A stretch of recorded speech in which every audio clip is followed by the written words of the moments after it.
era estarem aptos a manifestarem-se e agir sobre tudo no mundo. Mundo esse que João Neves declarou ser o seu próprio mundo. Não o mundo acadêmico-jurídico, no caso dos estudantes de direito, mas o vasto e amplo mundo que compreendia tudo.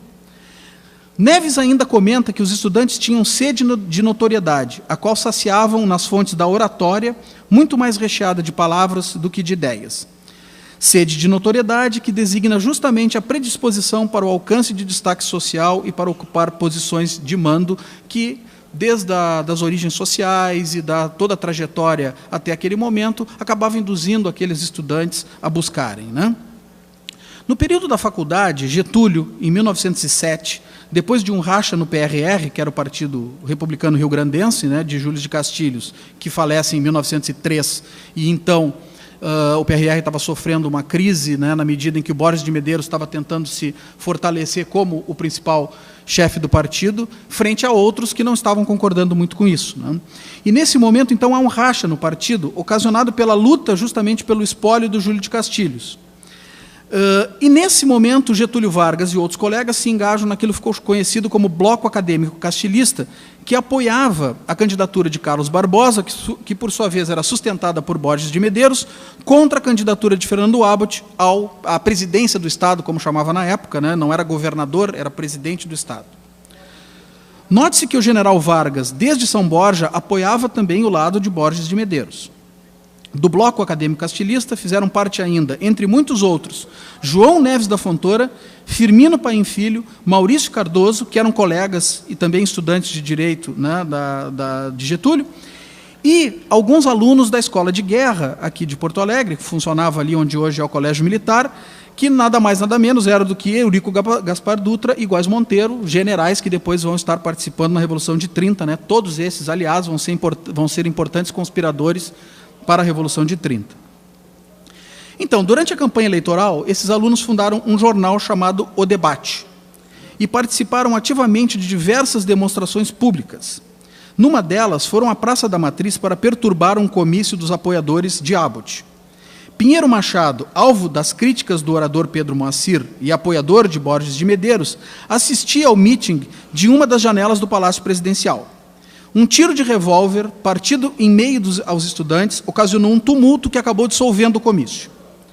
A filha de Getúlio, Alzira Vargas, né, Alzira Peixoto, escreveu que um dos participantes do bloco, anos depois, contou a ela, Alzira, que os estudantes tinham instruções para perturbar e impedir a realização do comício, mas, como seriam muito verdes para a empreitada, não conseguiriam fazê-lo apenas com palavras ou ameaças verbais aos que se aglomeravam, atraídos pela fama de orador de Pedro Moacir. O mesmo informante teria dito ainda para Alzira que perguntasse ao seu pai, Getúlio, quem fora o autor do disparo. Aí ela, Alzira, quem relata, ela diz assim, ousei perguntar, só eu sei como. Olhou-me feio por cima dos óculos, enquanto assinava um decreto e falou, era o único meio de dissolver o comício. Isso teria sido o que Getúlio teria dito para Alzira, né?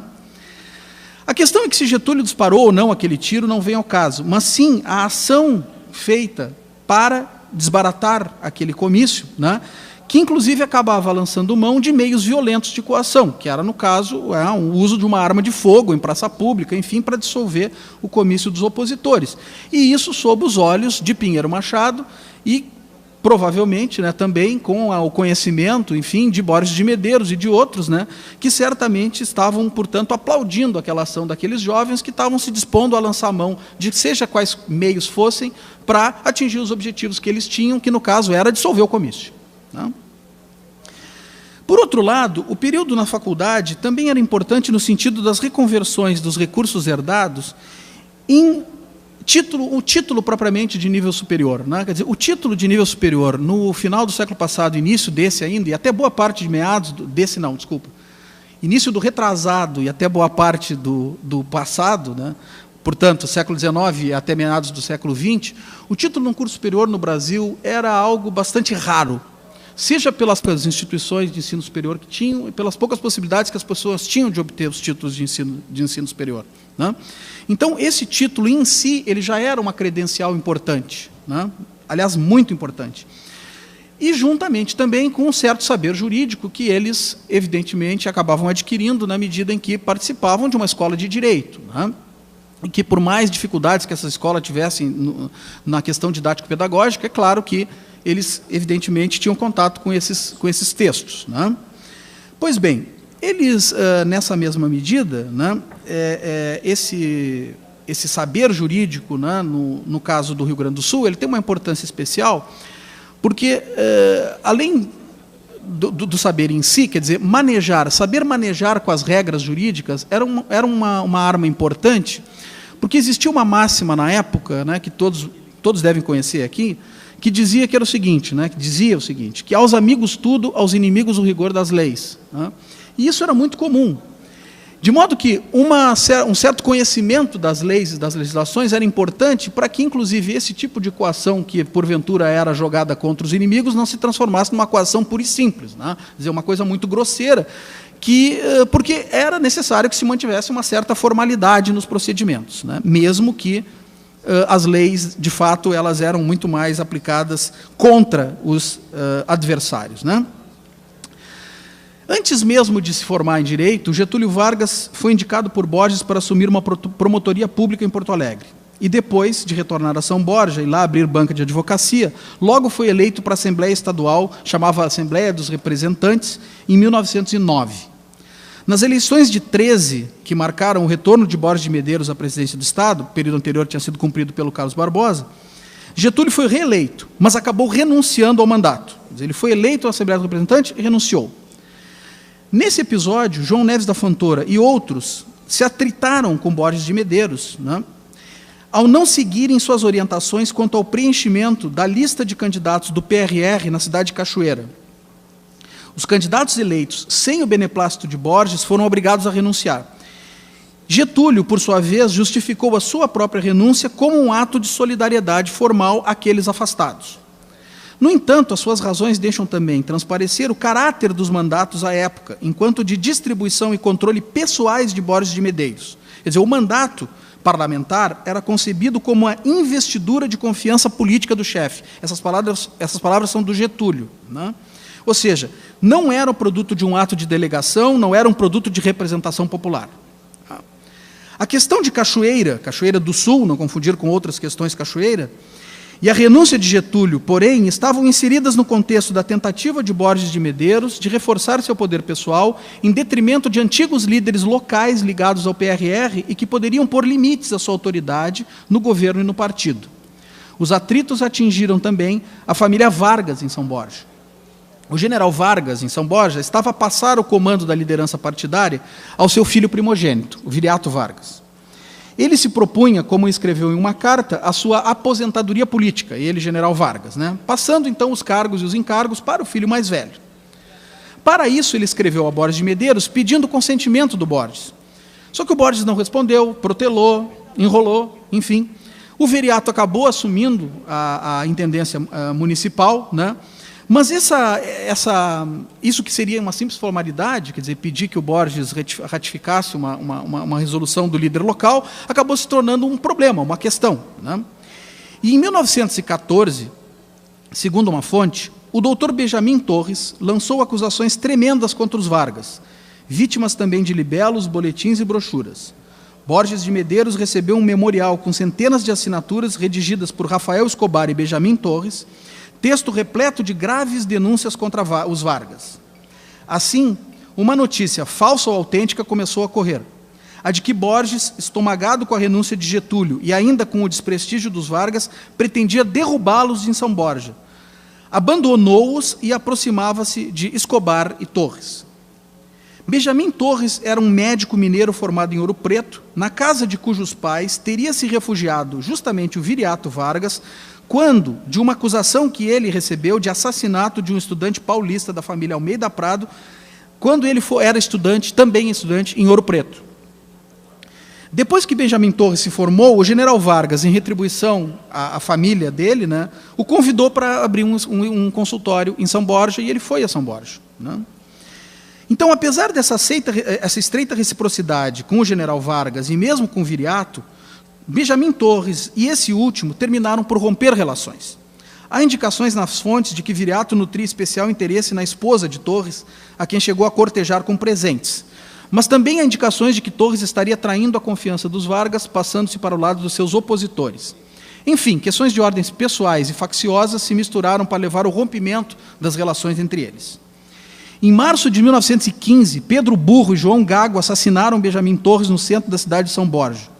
O primeiro fugou para a Argentina e o segundo foi morto na estância de Viriato, para onde ele tinha fugido. Esse último acabou sendo apontado, Viriato, como mandante do crime e foi obrigado a emigrar para Corrientes, na Argentina, nesse momento, né? Borges, por sua vez, poderia ter posto panos quentes, enfim, Vargas, meus amigos, vamos proteger. Não, fez-se deslocar um destacamento da Brigada Militar para a cidade. A Brigada Militar, à época, não era uma polícia como a gente conhece hoje. A Brigada Militar era uma espécie de exército estadual. Ela intervia pontualmente quando tinham distúrbios, etc. O policiamento era feito por guardas municipais, esse que a gente conhece como policiamento ostensivo, né? E a Polícia Judiciária é mais ou menos a estrutura que a gente tem hoje, né?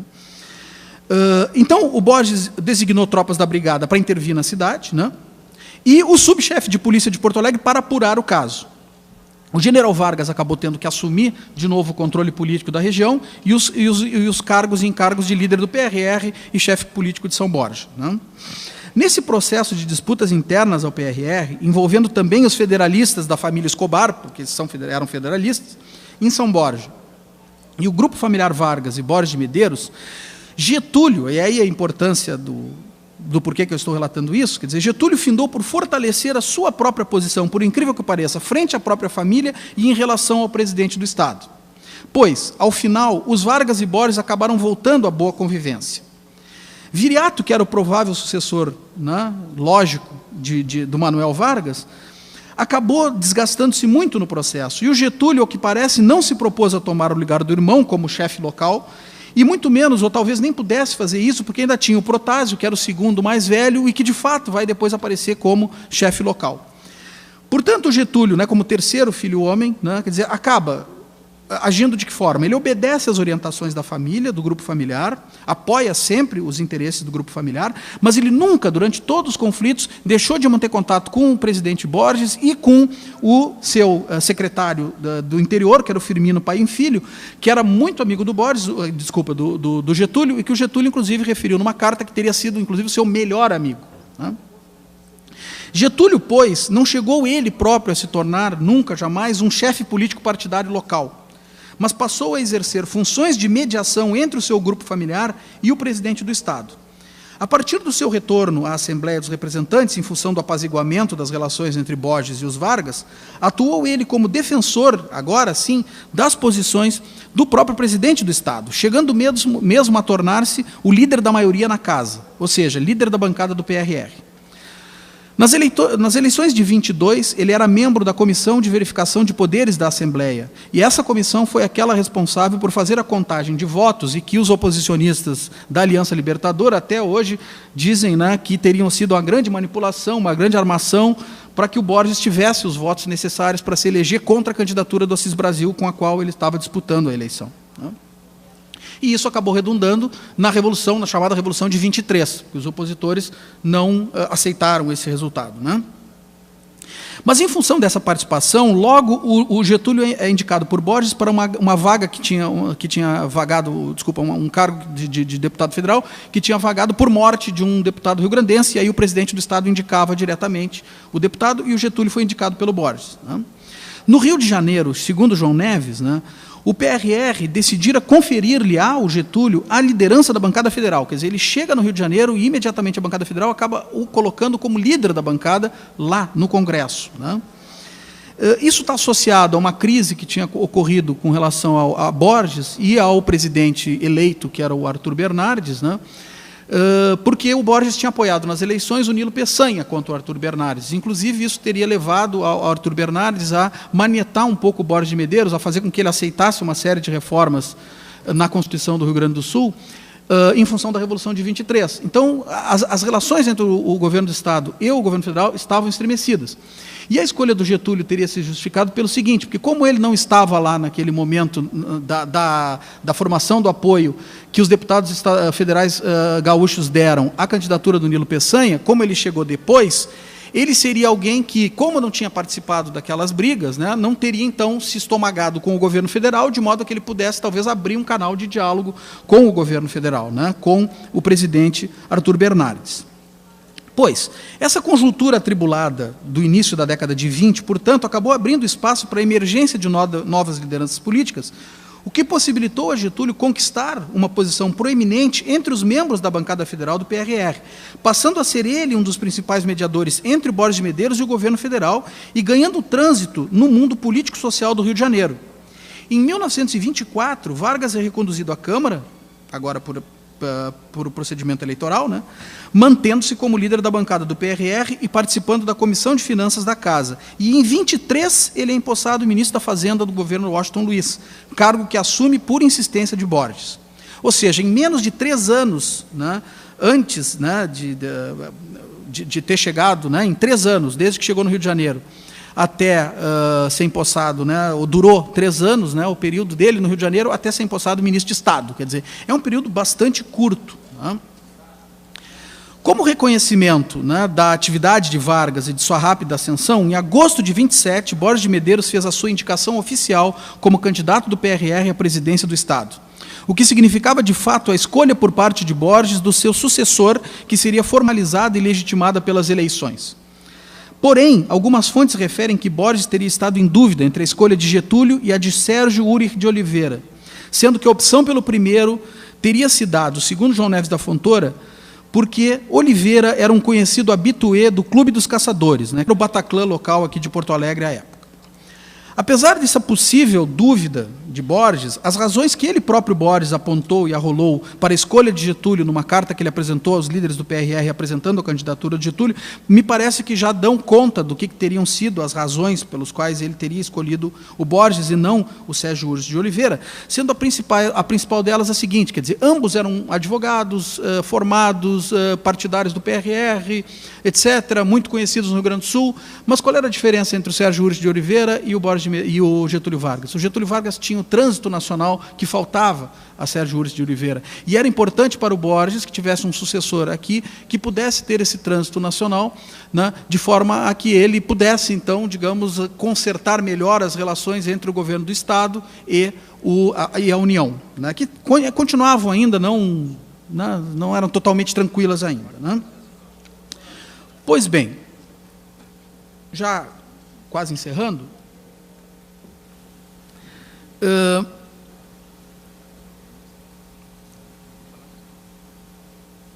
assumindo o mandato de presidente do Estado em 1928, Vargas não será apenas uma marionete de Borges, como muitas fontes colocam, né, de que o Borges teria escolhido o Getúlio porque ele poderia ser uma marionete, né, um fantoche nas suas mãos, como ele próprio Borges teria sido nas mãos de Júlio de Castilhos, no período em que ele foi presidente e que Júlio de Castilhos ainda era vivo. Né?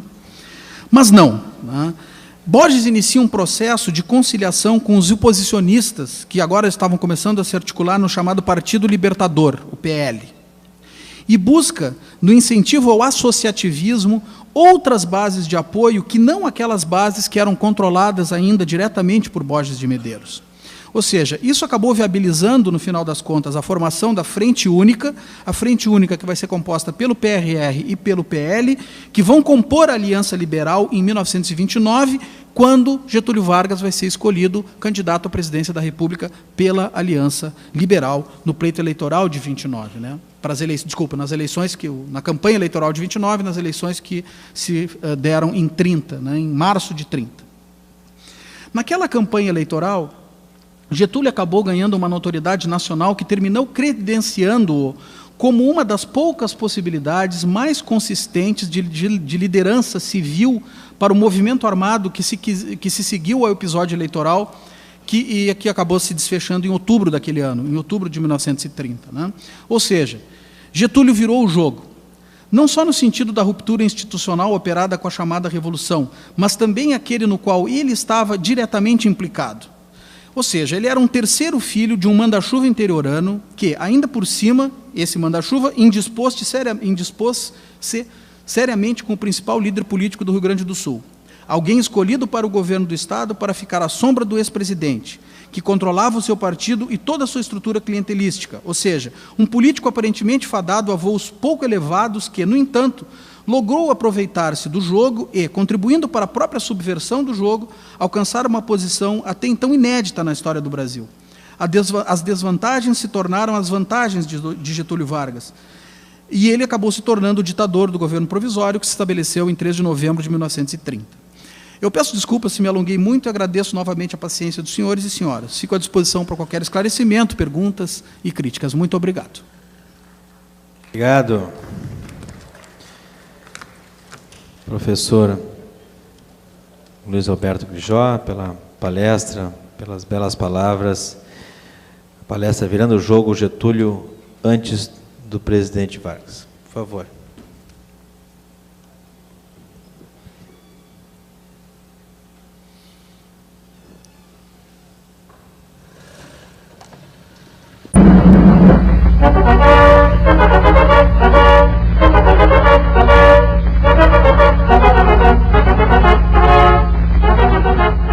Ouvintes, aqui fala o repórter Esso, testemunho ocular da história com as últimas notícias da UPI.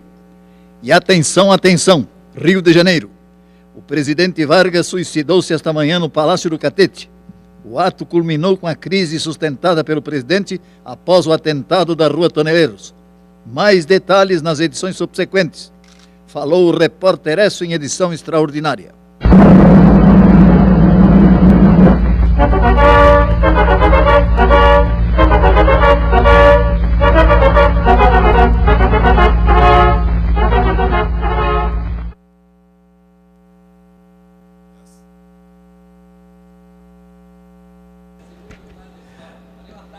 Muito obrigado, Lauro, pela essa lembrança histórica.